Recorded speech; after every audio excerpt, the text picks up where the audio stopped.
Yeah, hi, good afternoon guys. Mike here at Global Investments. I hope everybody's doing well today.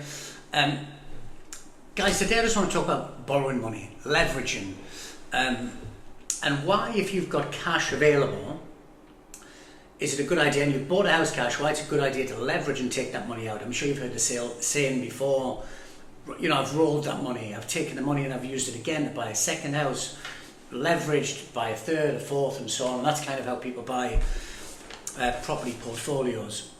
So I just wanted to talk you through an example with, let's say, for example, we have one client that has $100,000. Let's say they're based in France, for argument's sake, so they're overseas. So they have $100,000 to invest. What could they buy for $100,000? Well, let's say they buy a renovated duplex off me, or one of our renovation projects, which are really popular due to the fact that when the works are finished, in reality you're buying kind of instant equity, because when the works are finished, the property will be worth more than what you've actually paid for it. So it's a great way of earning instant equity, not waiting for the prices to go up, you know. So let's say my client in France has bought this house for $100,000, they bought it cash. We go in, we renovate the property for you, and the management company will place tenants. So you have a renovated duplex, and it's cash flow, and the management company will place tenants, and you're $100,000 to buy the property. So how do I take that money out and do it again? Okay, so the first thing that you need to do is you would speak to Christine at the mortgage shop, or Pablo or Dre, doing a fantastic job for us based in Miami, and they would talk to you about the logistics behind what you need to get the finance and so on. Now, a renovated duplex in Cleveland would appraise for around about $120,000.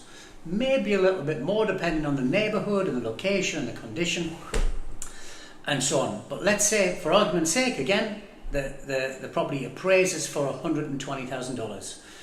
That means that Christine, because you're an overseas buyer, my French client is not based in the US, they're not domestic, they're overseas, they can borrow 70% of the appraised value. So 70% of an appraised value of $120,000 is $87,500, guys. So that means we can pull out almost 100% of the money that it's cost you to buy the house. So you're pulling out $87,500. So you're going to say, well, Mike, that sounds great. It's only cost me $12,500 to buy the house. It's actually cost you more than that, because there are costs involved to borrow the money.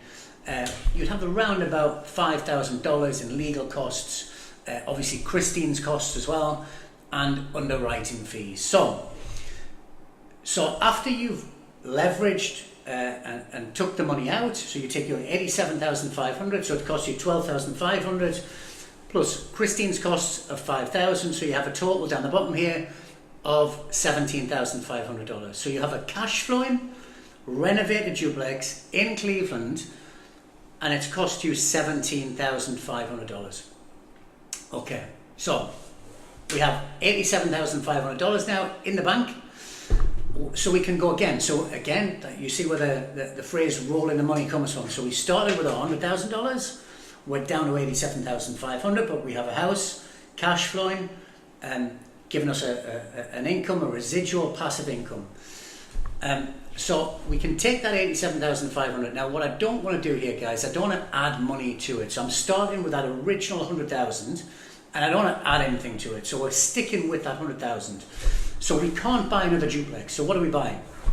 My suggestion would be we buy a renovation project, because they're the best type of investment to gain immediate equity, which is what we're trying to do here. So let's say you buy a renovated duplex from me, $78,000, which is about the average price for a single family home in Cleveland, one of our renovation projects. So again, we go through the same process. You buy the house cash. We go in, we renovate the property for you, we turn them over pretty quickly, like 3-4 weeks, and then the management company will place tenants. So you bought the second house cash, And we have, right now we have two properties. You have a renovated duplex, which is cash flowing, and you have a renovated single family home, which is cash flowing as well. So what do we do now? We do the same thing again. We speak to Christine at the mortgage shop. Now remember, you are going to have your costs, your underwriting fees, your legal fees and so on, which are around about $5,000. Now a renovated single family home in Cleveland would appraise at anything between, let's say, $100,000 to $110,000. So let's take the lower of the two figures. So let's take $100,000. Remember, Christine can lend you 70% of the appraised value, which is $100,000. That's an easy one. That's $70,000. So you've paid $78,000 for the house. And again, this is house number 2, remember guys, you're going to pull out $70,000.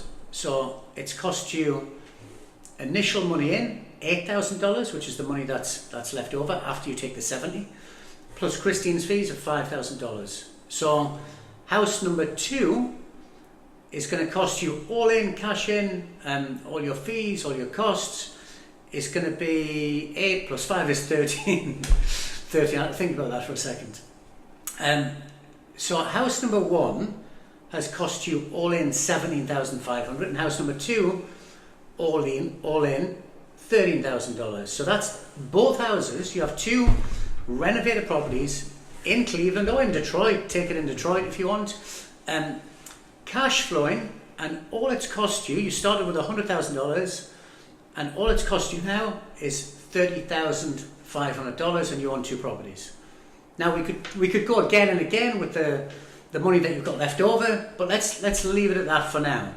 Now, so we own 2 houses.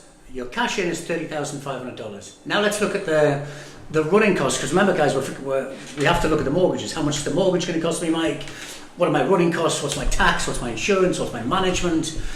So let's take house number 1. So a renovated duplex in Cleveland would rent for, let's say, $2,500 a month. So that's $30,000 a year as your gross rent. You have your management fee, which is 10% of the gross rent. So in this case will be $3,000. Your tax and insurance, for argument's sake, tax $800 and insurance $800. Yeah. Your mortgage repayment. Remember, on this property here, we're borrowing $87,500. Your mortgage payment would be around about $641 per month. So that's a total annual cost of $7,692. So let's look at property number 1. We have a gross rent of $30,000. Your management, $3,000. Your tax, your insurance, $800, and you have your $7,692 as your mortgage payments on the $87,500. So that gives us a net figure down here of $17,708. So that's net after you've paid all of those costs, guys. Now let's move over here to house number 2. So house number 2 is a single family home. Remember, it's not going to rent as much as the duplex over here. So let's say we take a rent of around about $1,200. Potentially you might get a bit more than that, but I think $1,200 is a good figure. So your gross rent up here on house number 2, remember this is a single family home, is $14,400. Again, we have the same running costs as over here. We have your management fee, which is 10% of the gross rent, which is $1,440. That's correct, yeah. And let's say the tax and insurance, let's say it's the same as over here, $800 and $800. We have a mortgage payment on, how much were we borrowing again on here? We were borrowing $70,000. So your mortgage payment would be around about $575 a month, which works out at $6,900 per year. So let's look at house number 2. We have the gross rent at $14,400. We have your management at $1,440. You have your tax and insurance, the same as over here, $800 and $800. And we have a mortgage payment per year of $6,900. Now, let's look at the bottom figure, what we're going to end up with down here. So we have our gross rent at $14,400, less the $800 tax, less the $800 insurance, your mortgage payment 6,900 and your management fee. That gives us a net figure of $4,450, guys. So over here we have a net figure of 17,708, and over here we have a net figure of $4,460. So we have a net figure, guys. So this is putting both property 1 and property 2 together, which gives us a net income after, remember, we paid everything. You paid your management, your tax, your insurance, and your mortgage payments. And that gives us a net figure of $22,348. So it's cost us, guys, remember, $30,500 to buy both properties, yeah? And we have a net figure, net rental income, after you paid all of your costs. Again, guys, remember, I'm not taking into consideration vacancy and maintenance. You have to look at those things. But let's look at these. We can't say what vacancy is going to be. We can't say what maintenance is going to be. And again, they're the two risks involved in buying real estate. So that's something else that we can talk about another time, and how to minimize those risks.